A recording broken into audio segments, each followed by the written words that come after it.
Good afternoon. I'm with Phil Atwan of Exchange Resources, and I've asked Phil to come in today and give us an update on what's going on in the market. Phil, thanks for coming in today. Jim, pleasure again. Phil, tell me, what should investors be looking for when they're going to invest in a piece of real estate? You're looking at it kind of as an outsider, a third party. You see people buy and invest in real estate. What should they be focusing on? What do you recommend? There's four areas, Jim, that I think are really, really important. Number one, cash flow. We buy investment properties so our properties will work for us so we don't have to. The goal is to get them to produce.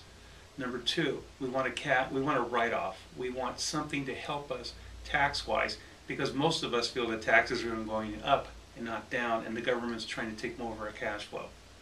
The third thing we want is safety. The older we get, the more we're concerned with safety of our buildings, of our income, and we don't want to put all our eggs in one basket. And that's the beauty of working with investment real estate, that we can diversify that portfolio into different types of properties, different types of locations.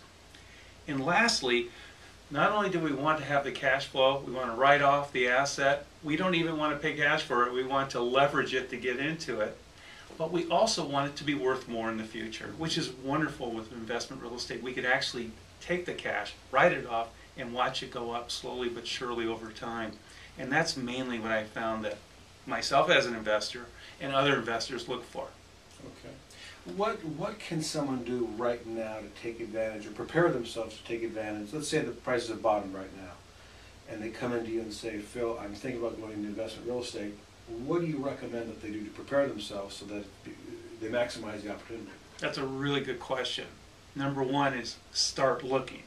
Because when an opportunity will knock, you have to respond, and you have to respond quickly. Because apartment buildings, as an example, have really picked up in value, we've noticed, in Southern California. Second thing is, find out what your property's worth. What is it doing for you? What kind of a return are you getting on your property? Is that still suitable for you? Or is it time to maybe sell that property and defer that tax by doing a 1031 exchange into going to other properties that will be better for you to help you in any one of those four areas that I just shared? Okay. Great advice. And again, if you want information on a 1031 exchange, taxes, or just general real estate advice, he's been around for a long time, has some great wisdom. Give Phil a call. Phil, how do they reach you? Email, web, phone, text, smoke signals? All of that, except the smoke signals. I don't think the smog people would like that. No. 213-479-8800 or Phil Atwan at earthlink.net, or call Jim Joseph. He'll hook you up with me. What's your website? ExchangeResources.net. ExchangeResources.net. Thanks for coming in. Pleasure. Have a Thanks good for day. watching.